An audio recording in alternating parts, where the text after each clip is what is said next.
and conversation on the Worthy for 30 podcast.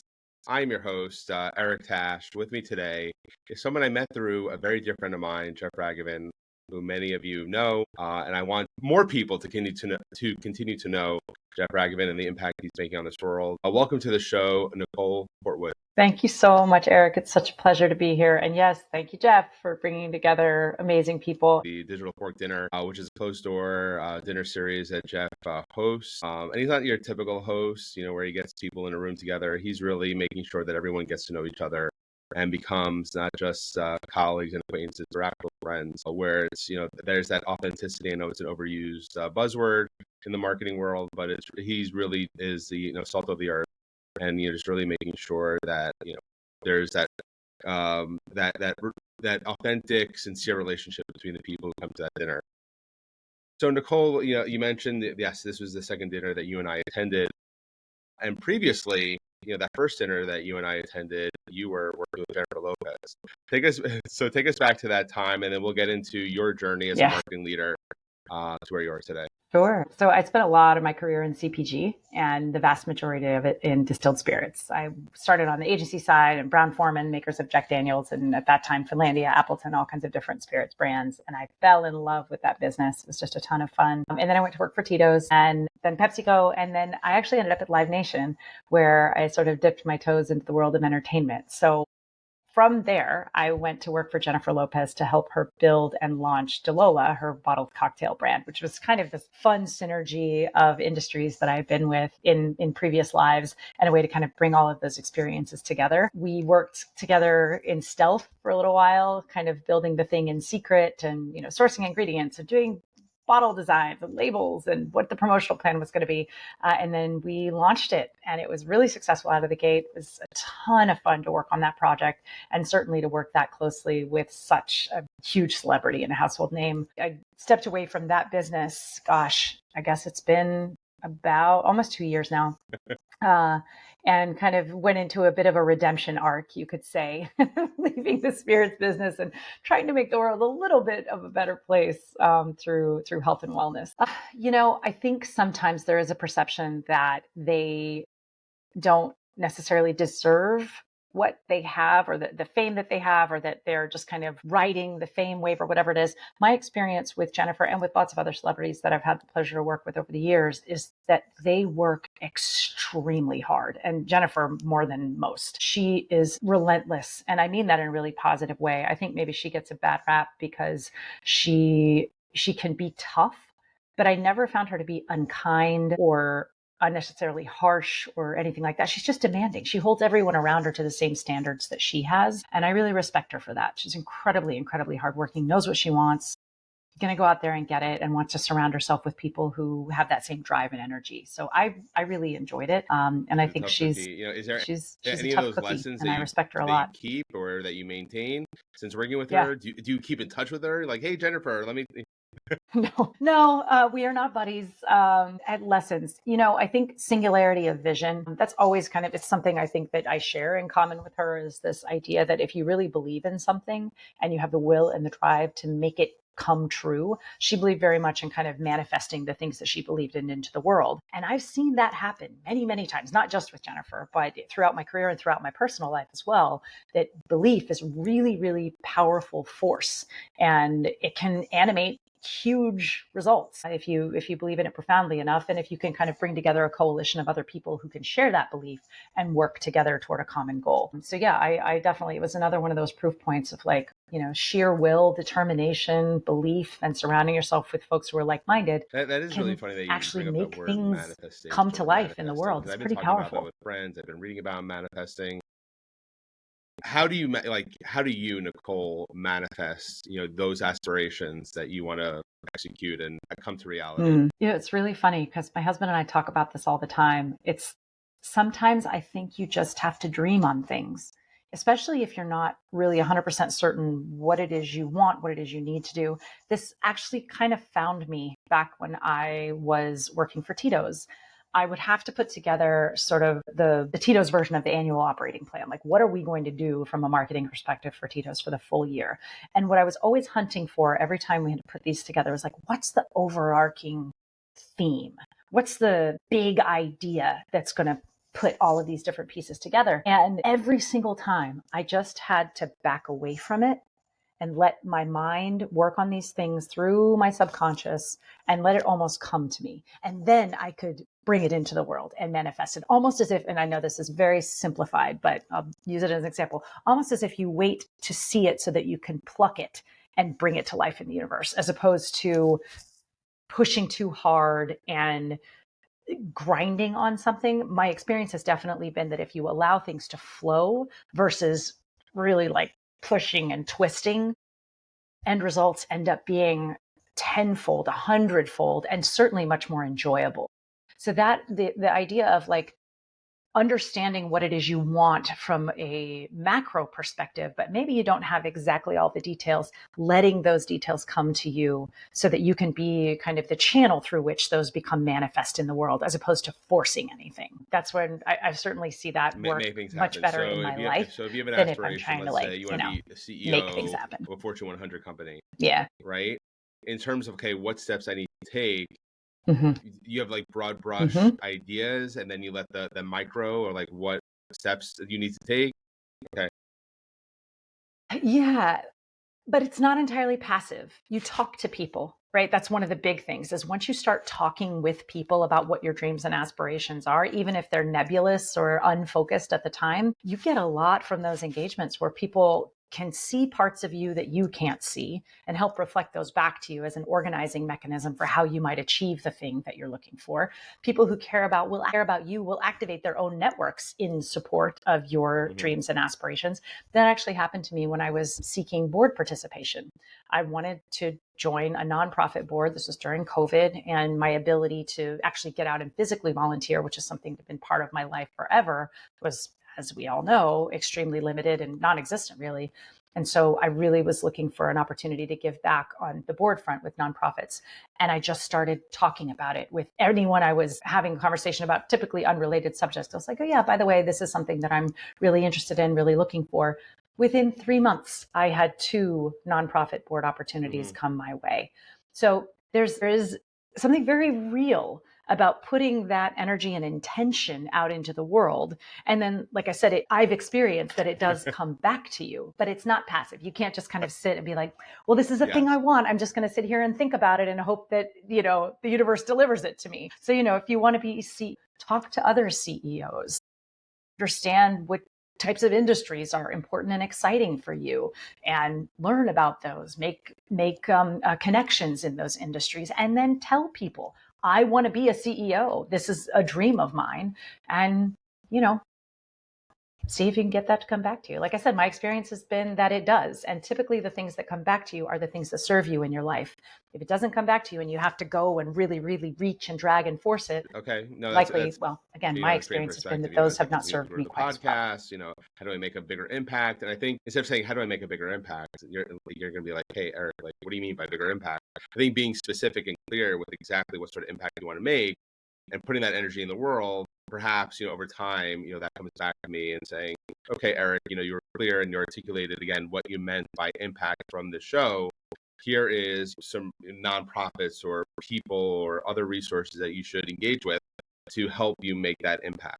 So just so I'm fully understanding, and for the audience too, it's it's putting that energy in the world, but articulating some sort of specificity, some sort of, so people aren't confused, or what do you mean by that. You're clear with your intention. You may not know exactly what that that end result's going to be, but at least again you're putting that energy in the world and you're being clear with it. Absolutely. And I think, even before you get clear on what your final intention is, you can use the people around you who love and support you to help you clarify it.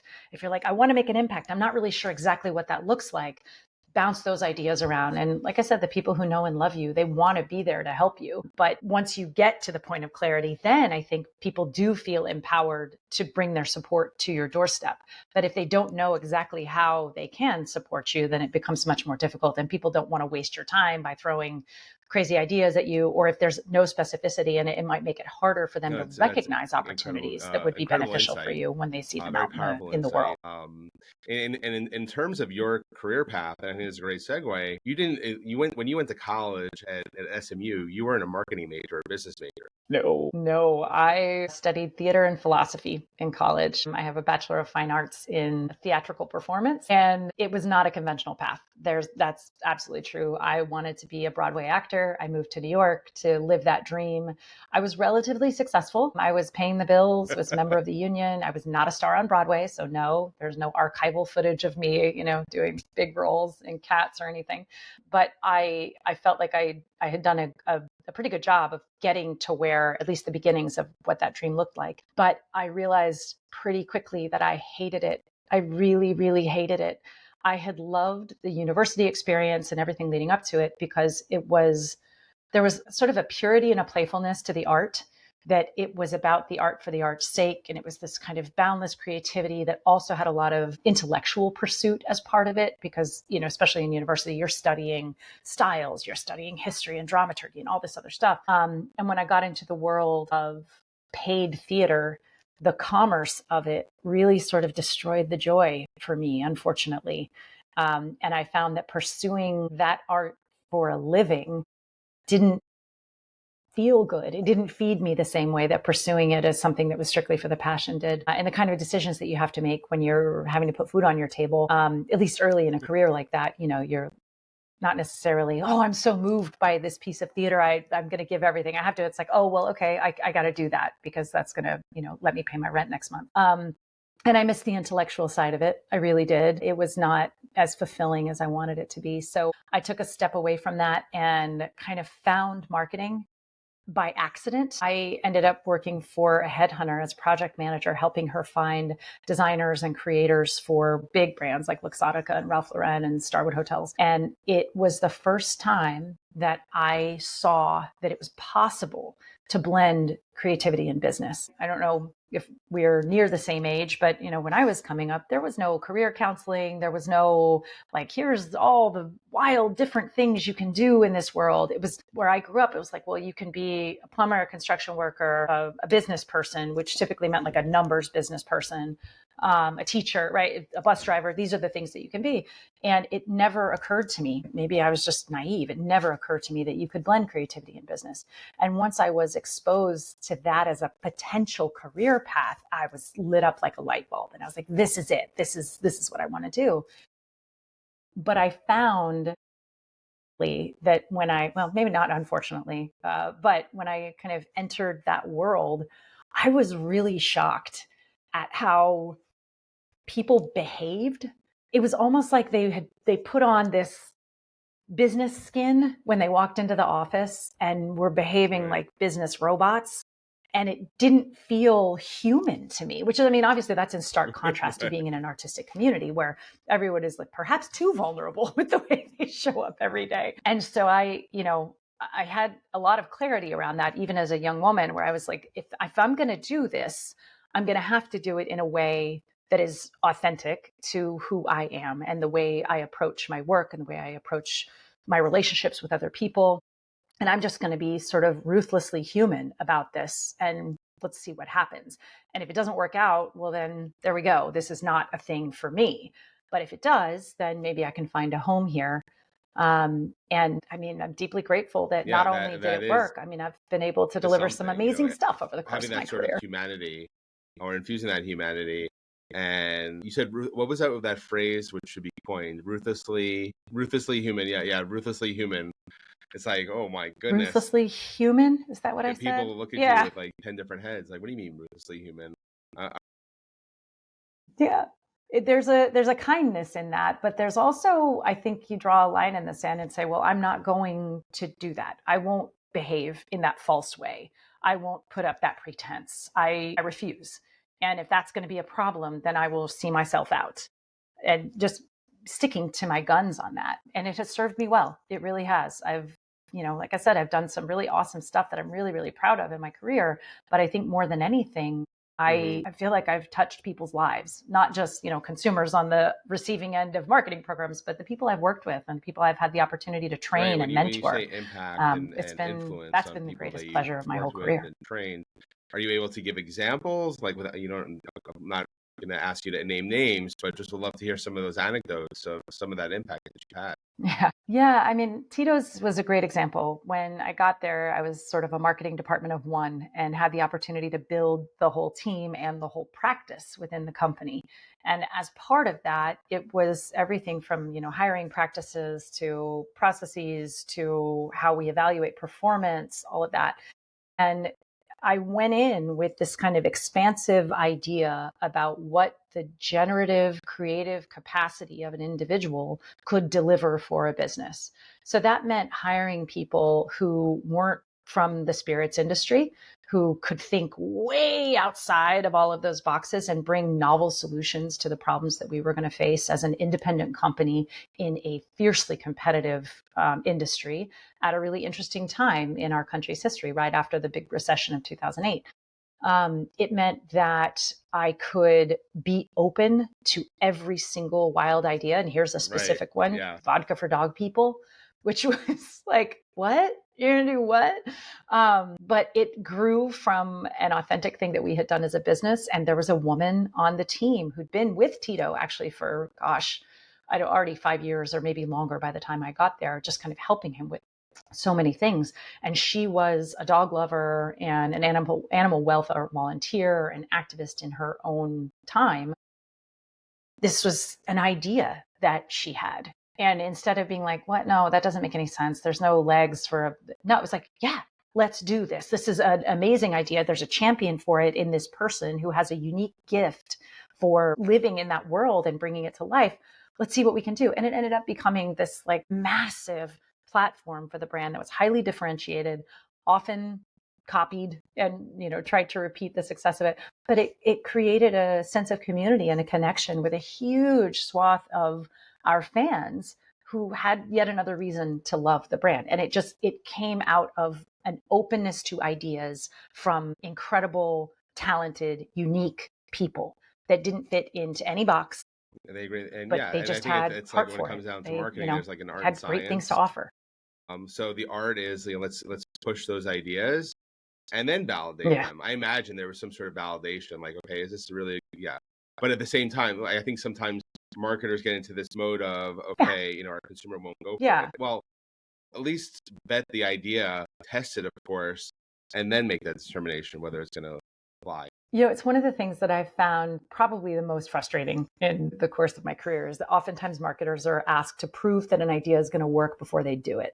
And that is the killer of originality, because if you can prove that it's going to work, that means it's already been done before. Otherwise, take a risk. Listen to your gut. Listen to your decades of experience. Listen to the people around you. Listen to your fans. And yes, vet ideas for sure. But proving that's like without a shadow of a doubt, this is definitely going to work, that really only works for stuff that's been done 100 times before. And if you want to break new ground, you have to be willing to get a little uncomfortable, take some calculated, informed risks, and then, to your point, like prove it out. And once you've done that enough times, I think you end up gaining the trust of an organization, gaining the trust of your team, and saying, hey, some of these harebrained ideas actually do work. Some of them don't, and that's okay. But to build a culture where that kind of failure and that kind of experimentation is not just allowed, but is encouraged, is rewarded, that gets you to that like rarefied air of category leadership and where you build that moat of competitive advantage. And what I argue is that the best way to do that and the most joyful way to do that is to invest in the humanity and the original thinking of the people who are right there in front of you. Even if you don't have the opportunity to build that team from scratch and kind of purpose build it that way, it's still something you can do within an existing team to unlock this In kind of terms of creative, generative creating that capacity in generative people. capacity for people, I imagine when you're working at a lean it perhaps it's more likely to happen at a leaner organization like Tito's versus where you were at Pepsi versus Live Nation, or am I wrong? Yeah. I think you're right in that when you step through the doors of places like that, that kind of expansive ideation is not stuff that's happening every single day. That doesn't mean that there aren't incredibly creative people. And when I say creative, I want to be clear. I'm not talking about like artistic creative necessarily. I'm talking about creative in terms of creative thinking, creative problem solving, generative thinking. So at PepsiCo, I came there with a transformation remit. The Mountain Dew business had been in trouble for a while. They had tried to solve it internally and hadn't been successful over several years. Decided to make a really bold move and bring in someone from the outside to help solve these big intractable business problems. And that was me. And so I came in and it was like, hey, we got to solve this business, which means we got to do things differently than we've been doing, right? That old saying to insanity is doing the same thing and expecting different results, right? PepsiCo thankfully recognized like it's not working, we got to do something different. One of the things that I did with my team was begin to host what I called what if days. I would have an empty conference room and I would post up in that conference room for an entire day. I think I did it every month. It might have turned into every 6 weeks. And it was an invitation to anyone on this massive team, anyone from finance, social media, R&D, insight, you name it, anyone within the team to bring me their ideas. And they could do it at any level of fidelity. It could be like a polished PowerPoint presentation. It could be scratch on the back of a napkin. It could just be an idea they wanted to talk about. But the purpose was like, hey, I've got budget set aside to support really good ideas, really interesting ideas. So if you come to me and you've got something that we think maybe has some legs, I will give you resources. I will give you time. I will invest in these ideas. And, no, not all of them saw the light of day. Some of them were like, that's not, thank you, but that's not, or I'm not sure. But I would say probably 20% of the ideas were invested in. And then from there, probably another 50% of the 20% ended up actually becoming programming, actually becoming ideation. And so like the largest esports nonprofit partnership in the history of PepsiCo came out of that process. And that's kind of a big deal. That's awesome. And it was an idea brought to me by a younger member of the team who I don't know that he would have been comfortable speaking up in like a formal meeting session and being like, hey, I have this idea about this thing that I think we should do. But he took the opportunity, came in, shared the idea, and I was like, yes, let's do it. I've got budget. Here's the people you're going to work with to make it happen. So I guess to kind of go back to the original question, yes, I think it feels more natural in a leaner organization, certainly in a growth stage organization where you're having to kind of solve a new problem every single day. And that's just the culture of the work. But it's not impossible in huge corporate layered organizations either. It starts with you. It starts with curiosity. It starts with humanity, with seeing a person and saying, you have got infinite wisdom and curiosity and insight and creativity inside you. And I want to create an environment where that can thrive and where at the end of the day, we're going to deliver big results for our company or our endeavor, whatever the endeavor might be, by opening that up, by allowing that to flow and to exist in the world. What was your role? Were you a VP, CMO? Okay, VP. Yeah. I was VP of Mountain Dew, flavors, and energy drinks. Well, I like what Nicole's doing. Let me replicate that for my team. Yes. There was a lot of that. We all learned from each other. There were things I saw my peers doing that I was like, oh, I should do some of that too. There was, I think, the most transformational part of it, aside from the business results, which we did. We turned the business around, 5 consecutive quarters of growth, 2 huge innovations. It was awesome. But the cultural transformation was perhaps even more satisfying. Seeing the joy in the team. Right. There was a buzz in the Mountain Dew area on the floor, right? People were excited to be there. There was PepsiCo is an incredible company. There's a tremendous amount of pressure. It's a very results-driven organization for good reason, but you started to see a lightness and a joy in the team. And that was before we even started posting the positive results, because there was a belief in that possibility. There was a belief that every single person could individually contribute to that possibility. And there was an openness to their unique contribution to that. I don't want to say it didn't exist before because I wasn't there before. I don't know. But I tried to codify it and institutionalize it in a way that I think became pretty infectious. Magic in a bottle, like really. Yes. Yeah. Okay. Excellent. So yes. What's the quickest way? So then the inverse is like, what's the quickest way to stifle that sort of generative creative thinking? Well, I have very strong opinions about this. So if you go back to kind of the hiring process, I hate job descriptions, and I think we should tear them all up and get rid of them and never write one ever again, because they're boxes. We are literally just putting someone in a box and saying these are the things that you have to do, especially as quickly as the world is moving and changing today. By the time you've finished writing the job description, 2/3 of it is probably outdated because there's new technology, new innovation, new trends that are happening that make it relatively obsolete. And the second piece of it is that we spend all this time and energy writing job descriptions because we have some part of our remit that feels unmet, that we need some kind of capability to fill that. And then we bring people in because they tick the boxes on a job description, and then we tell them to think outside the box. What sense does that make? Why did we build the box in the first place? It makes no sense. And at this point, I'm like, if I knew what this person should be doing every hour of every day, I could either do it myself. I could probably get AI to do it for me, right? Like, I know what we need to deliver. I know what our big dreams are. What I need is a person who can think expansively enough to solve big problems and help me get there. And that's not just for like senior executives. That's at the most junior level. Do you come in with a sense of curiosity, with an ability to think really big, with an ability to understand complex problems and draw connections and conclusions from disparate pieces of information? Those are much more interesting skills to me than, are you proficient in Excel? Because I can send you to a 6-hour course and you will become proficient in Excel. But I can't teach you to love communicating with people. I can't teach you to have a passion for, big creative ideas. Those are things that you kind of come to the table with, or at least when I'm hiring folks, those are the things I look for. I may have gotten lost in the original question. Oh, what's the quickest way to kill that spirit, right? So that's one. I think we have to kind of blow up the sort of traditional job description thing because it puts people in a box.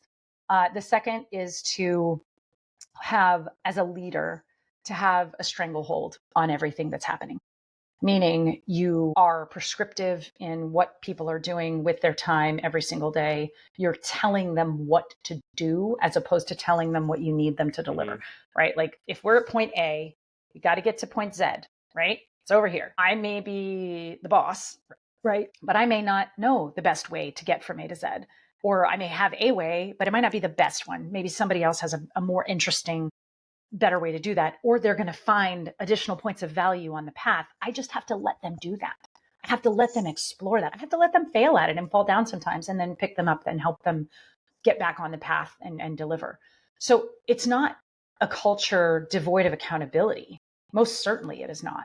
It is a culture devoid of like putting your thumb down on people and micromanaging them and saying no to everything. You still have to be a critical thinker. You still have to, ensure that this mandala of activity that's happening adds up to something relatively rational.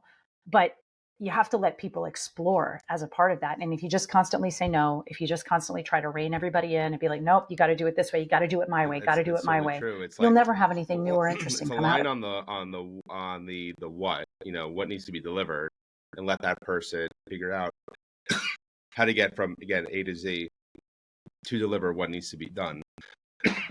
Excuse me, that you agreed on. Okay, this is the objective, and how do we get there? Yeah, and it's exciting to be surprised by that. To be surprised by people. Like, I never would have thought to go that direction. That's amazing. This is so great. I love that. I love to be surrounded by people who are creative thinkers in very different ways than I am and would solve a problem in a completely different way than I would. What a gift to be able to learn like that and to observe another human being, I think it also shining, glowing, creating like that. It's just, it's the best. It's being humble and hungry. You can be hungry, like you want to drive for results, but also have that humility to say, well, I would never have thought of that. Thank you for bringing that to the table. And then that person's like, holy shit. I didn't think, sure.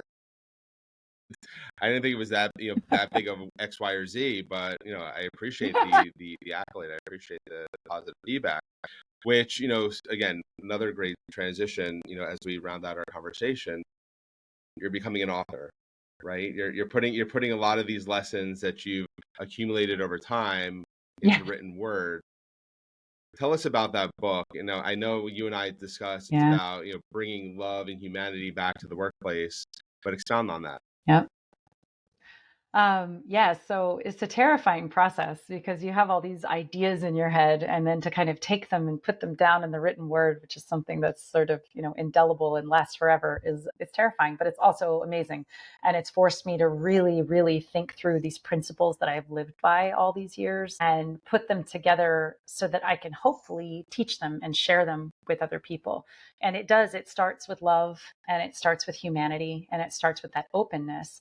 But in the book, I also really go into how that in my career has driven these extraordinary results. Because I think too often we sort of separate these things. We think about building a culture of inclusivity and a welcoming environment and creative environments in a workplace. And that's great. And I love that. And we should definitely keep doing that. Don't always make the really important connection to the results that drives beyond things like employee engagement and retention numbers and things like that, which are important, but they're not necessarily connected in the same way to what I was talking about before, this competitive advantage, this like 10% more than everybody else is doing, these like really breakthrough innovations. And I see that connection bright as day.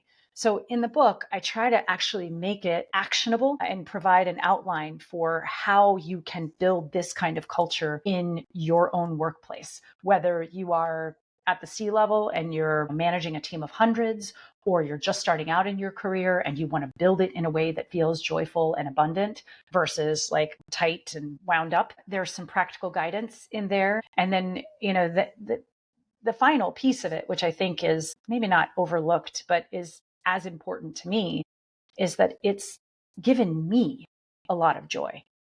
Like, yes, delivered great results. Yes, have mentored and built amazing teams, but I've been so fortunate to have this career that has brought me a tremendous amount of joy. Right. Not at every day, like, it's like parenting. Not every day is full of joy, but on the whole, it's made me a better person. It has enabled me to walk through my own path of self-actualization, which I think is the greatest gift we can give to any person. So I'm hopeful that the book and some of like the leadership training programming that I'm building around it can help more people see that you don't have to choose between incredible business results and a really, really strong culture of openness and That's amazing. creativity I and think we should have like humanity a and follow-up love. conversation Love once the book is belongs in the published with workplace. I land. really do We were believe talking that. about land before, because this whole, and again, the Yeah. premise of this show is you can Yes. do good, you can give back, as well as being incredibly ambitious, right? Like Nicole, you're proof positive of this concept. Like you can Yes. be incredibly ambitious, but I'm going to do good. I'm going to mentor people. I'm going to build cultures. I'm going to infuse joy and love and humanity into the workplace. It doesn't have to be a binary choice. It's both things can be true at the same time, which I think is incredibly amazing. And I know it's like, it's 2025. Like, yes, we have to keep talking about it, about this, this whole concept of joy and love and humanity and the workplace, because you do want to go to work and you want to feel fulfilled, but you also want to have, again, extract joy and be yourself. I'm not, I know it sounds cliche and trite, bringing my 100% of my real self to work. Yes, there are days when, we may not. If I'm trying to, again, build this culture of joy and love and humanity as well as driving results, I'm probably going to think through and ruminate like, oh shit, I need a CEO who is aligned with this. I need XYZ resources in order to enable me to do this. So how do you stop that executive who's, Yeah. perhaps like you in your seat wanting to do this, from making that change? How do you prevent them from overthinking? I might get in trouble somewhere along the line for saying this, but sometimes it's better just to do things and not ask for permission first. Yeah. And that's not true about a lot of stuff in business, right? If you're making a big capital expenditure or a new partnership or those things, yes, you need consensus. You need everybody to be on board. Sometimes it's best to just do it the way you want to do it and prove the results and then let those speak for themselves. Right. I'm not suggesting that there be any duplicity involved. Please don't get me wrong about that. But I think sometimes we talk ourselves into thinking that you need the buy-in of the entire organization. And this is going to be some, big shift. And we need all these materials. And we're going to have a town hall and get everybody on the same page. And I think that makes it impossible because there are way too many other urgent priorities in a business that I mean, yes, that would be great if we could do things that way. But what I found is that the little voices and the little changes that then begin to create a gravity for other people around, it grows itself organically. When Right. people see you having fun and being joyful and Right. delivering results, like, I want in on that. I want to be a part of whatever they're doing. I'll have what they're having, right? That looks great. And so that would be my biggest piece of advice is find ways to do what you need to do without making it a big deal. Talk to your people, listen to your people, host the what if days, be open to experimentation without derailing the business. There's, you have to use your brain in this stuff. It's not all or nothing for sure. But if you have the heart for it, if you have the willingness to be vulnerable enough to do it, if you have the willingness to fall in love with the people you work with in a platonic way, I'm not talking about romantic love. I'm talking about the love that we have for our fellow human beings. And be willing to take some risks. Be willing to have your heart broken by people who aren't willing to reciprocate that love. It's okay. Some people are not comfortable with it, and that's okay. But don't turn it into a huge project that requires a bunch of PowerPoint presentations and coalition of the willing and t-shirts and backpacks. It doesn't have to be that. If it can be, that's great, but it doesn't have to be that way. It can just start with a spark. It can start with a genuine curiosity about someone else's ideas and an open, safe space for them to share. And collect those small wins. They compound over time, and then see where that leads you. Nicole, it was a pleasure speaking with you this afternoon. In terms of the book, when is it going to come out, or when do you think it will come out? Stars align. I think sometime in 2026. That's the best answer I can give. I'm hoping within 12 months.